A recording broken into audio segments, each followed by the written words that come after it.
तो आज इस वीडियो में हम जानेंगे about one of the oldest and broadest branch of BTech, that is electrical branch. So primarily हम जानेंगे कि आप जब इलेक्ट्रिकल ब्रांच लेते हैं तो आप 4 सालों में कौन कौन से सब्जेक्ट पढ़ते हैं और उनमें इन पर्टिकुलर क्या पढ़ते हैं। And after completing your BTech आपका जो जॉब प्रोफाइल रहता है वो क्या रहता है और उसमें आप क्या काम करते हैं। So first of all, what do you study in this branch? This branch primarily deals with the study and applications of electricity, electronics and electromagnetism. So let us straight away jump to the core subjects that you will be studying in your electrical engineering. सबसे पहला है electrical circuit. In this subject, you deal with the study of electrical components such as resistors, capacitors, inductors, and how they are used to design electrical circuits. Number 2 is power system.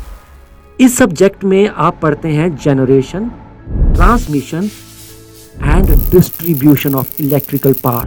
You will learn about the design and operation of big power plants, transformers and transmission lines. उसके बाद number 3 पर है control systems. In this subject you deal with the study of systems that regulate और control other systems. इसके बाद आता है number 4 digital electronics. ये सब्जेक्ट कवर करता है design and analysis of digital circuits such as logic gates, registers, flip flops etcetera. उसके बाद नंबर 5 पर है analog electronics. This subject covers the design and analysis of analog circuits such as amplifiers, oscillators and filters.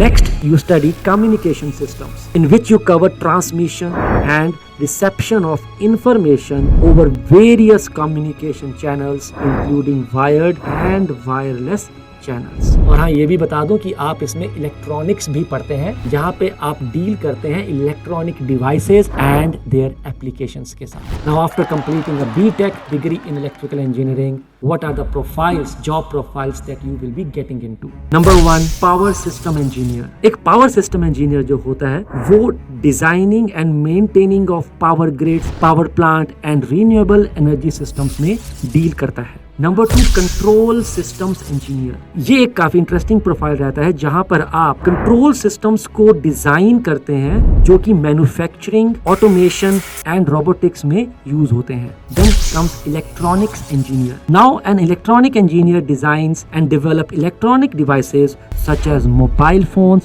computers and consumer electronics. Then comes telecommunication engineer who designs communication networks जैसे कि telephone and internet networks.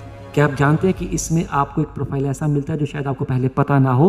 Computer hardware engineer who is primarily responsible for designing and developing computer hardware components such as micro processors and circuit boards.